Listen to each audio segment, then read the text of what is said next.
Dr. Peterson, in light of your affirmation of the archetypal significance of the resurrection, you have expressed some ambivalence about its historical reality. J.R.R. Tolkien had long conversations in Oxford with C.S. Lewis, in which Tolkien helped Lewis to understand that the story of Christ was the first archetypal myth that is not just true in a mythopoetic and psychological sense, but also true in the historical sense. That insight, helped by the grace of God, pushed Lewis over and he became a Christian. Where are you in this discernment process on the historical nature of Christ, and especially the resurrection? Yeah, well, that's a great question.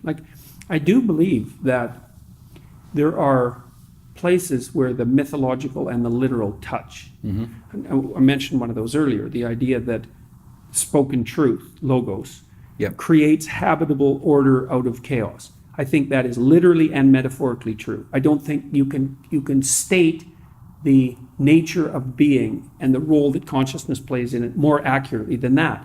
And so it's metaphysically true, it's religiously true, and it's literally true all at the same time. And so there are times when that happens, and I don't know. See, this is the mystery to me, I would say. I understand what that means. I understand that there are times when the literal and the metaphysical or religious co-occur. And I can understand so that the literal is the foundation upon which the symbolic or the psychological... Yeah, it's like the way I've been conceptualizing it is it's as if the material reaches up towards the spiritual and the spiritual reaches down towards the material, and now and then they touch. And that's a miracle when that happens. Mm-hmm. It's a miracle when that happens. And I do think that happens. With regards to the resurrection, apart from saying what I just said, I would say that I need to think about that for about 3 more years before I would even venture an answer beyond what I've already given. Mm-hmm. Because there's very much there that I don't understand as well as I need to understand. Part of the reason, I did a biblical series last year, and I got through Genesis. I thought I would get farther than that, but that isn't what happened, and I'm going to do Exodus next, and I'm going to walk through the biblical stories, and I hope I can get through all of them, although I don't know if I'll live long enough to do that. But I want to spend the same amount of energy on the story of the Christian passion as I have with those other lectures, mm-hmm. to investigate exactly this sort of thing, mm-hmm. because I know there's way more to that story that is available for analysis that I don't understand. Mm-hmm. Now, I understand what it means symbolically. I understand what the dying and resurrecting God means. It means something like you pick up your cross, you voluntarily accept your suffering, you open yourself humbly to the correction of the world. Parts of you continually die as a consequence. All mm-hmm. the parts of you that need to be updated by exposure to truth and wisdom. Mm-hmm. And it's painful. You have to identify with the part of you that can be reborn continually through those micro deaths. Okay, so that's the archetypal pattern. Yeah. Well, the Christian claim is there's something going on that transcends that mere archetypal pattern, or that it manifested itself in reality ultimately once. And that was a claim that Carl Jung was actually quite, what would you say, sympathetic to. But I don't know enough about it to say anything more than what I've said psychologically. Yeah. And so I want to know more about it. You posted some of the correspondence between Father Victor White and Jung. Yeah, and, on psychedelics. On psychedelics. Yeah. And I've since looked up Father White a little bit more. This is the late English Dominican who died. I think he died within 2 years of Jung. The contemporaries. They had kind of a break, I think, in their relationship. And because I can see Father White's frustration that Jung he's so suffused with almost. You kind of almost get it, but there's some other piece continually falling out the bottom. I would love to see more of a rapprochement between the Jungians and the more Orthodox Christians, because there's so much, this is one thing I admire about what you do, is that you do not give glib answers. I remember watching you in an interview, and it was an older gentleman.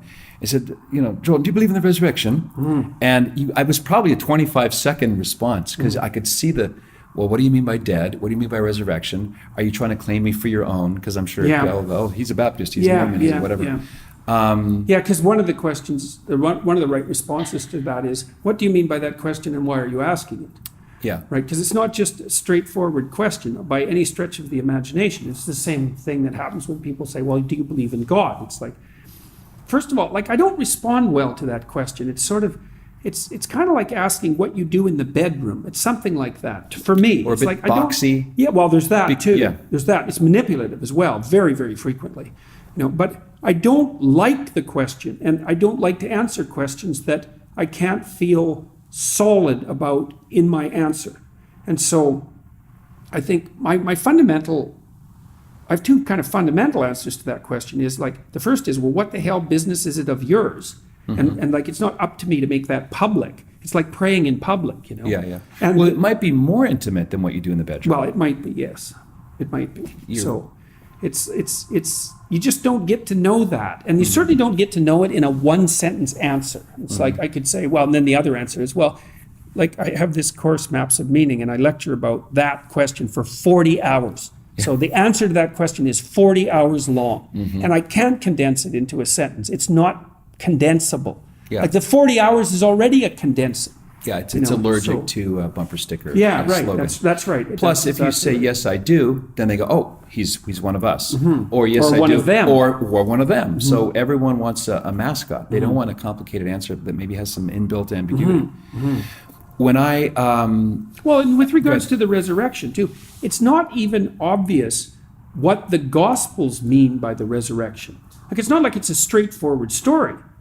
Christ comes back, but people don't really recognize him. Yeah. And he's sort of got his old body, but not quite, because he's not recognizable. And then he appears to a lot of people, but then, like, the circumstances of what happens next are far from clear. And so there's this weird mingling in the Gospels themselves of the psychological and the symbolic and the literal. And it's not, I mean, people have argued about what that story means within the Christian camp for 2,000 years. So, and I've been talking to this guy, Jonathan Pajot, who's a Orthodox icon carver. Phenomenal. Yeah, he's quite the character. yeah, I'm a fervent Catholic for my own reasons, but I think the Orthodox are kicking our ass Yeah, on yeah. art. Yeah, and his yes. stuff is so immediately arresting, Yeah. especially his carvings. I'm sure he's a Yeah. painter as well. Yeah. But, Yeah, he's a so great- check him out, Jonathan. Yeah, absolutely. And Pajot has talked to me to some degree about the resurrection and about its complexities, and laid out the fact that the story in the Gospels is by no means simple. So to me, it's like, it's a murky territory. It's extraordinarily complicated. There's symbolic utility in it. Certainly, the idea of the dead, dying, and resurrecting God. That's an extraordinarily old idea. Jung's idea was, well, he kind of thought of Christ as someone who fully embodied the archetype. So for Jung, it was really in some sense that the ideal and the actual had converged in Christ. That So really was the his epitome claim. of all the other pointers. Yeah, that's it. And he said, well, strange things happen when the archetype manifests itself in the flesh. It's like, and that's not really an almost answer either. I mean, that's. And Jung was a very. What you just said is not ambiguous. It sounds pretty clear. No, exactly. And I think that is a reasonable summary of Jung's position. But his position is so complex and so nuanced and he was so unbelievably profound. Like even his response to psychedelic use, beware of unearned wisdom. Oh man, that's a smart response. And Beware of what? Unearned wisdom. Unearned wisdom, yeah. Right, and he said- Bonhoeffer would call that cheap grace. Yes, exactly. Well, and he said, here's the danger in it. It's like, let's say that, this is paraphrasing, but he said, well, let's say you have a psychedelic revelation. It's a true mystical experience. And you see the distance between heaven and hell, and you see your responsibility in relationship to those two entities. What makes you think you can tolerate that in your current condition, tolerate that knowledge? And I think that's an unbelievably wise response. He said, it's just too... See, the other thing that I really liked about Jung was that he was actually quite sympathetic to the merciful element of Catholicism. Although he was a Protestant, he knew quite clearly that one of the things that the Catholic Church offered to people was respite from the intolerable weight of knowledge of their own sins. It's like if you're a Protestant... The expulsion that happens when you tell the truth to someone you believe is the representative of Jesus Christ. Yes, and who can after then you forgive blab, you. They say the magic, the Yeah. sacramental words, I absolve you. Right. More powerful words I've never heard. Right. And so you can walk out with a clean slate and you Yeah. can start again. It's like, and the cynic would say, I go sin for a week, go to confession, Right, you're car washed wash, clean. yeah. Yeah, exactly. And fine, fair enough. There's a place for that cynical judgment. But Jung's point was, look, we all fall short of the glory of God. in a serious manner. And if you're a Protestant, it's like, well, you've made a mistake. It's on you. And then, well, then you've made another mistake and it's on you. And then you've made another mistake. It's like, how do you get clear of that? Yeah, And you objectively, can't. that you hear it. You know, faith, the New Testament continually gives the sense of hearing compliments. Faith comes by, not by smelling or seeing or touching. Faith comes by hearing. So you hear those words. This is why penitents have the right to go to confession behind a screen, where the identity doesn't matter, but the content of the sins, the regrets in someone, and so on.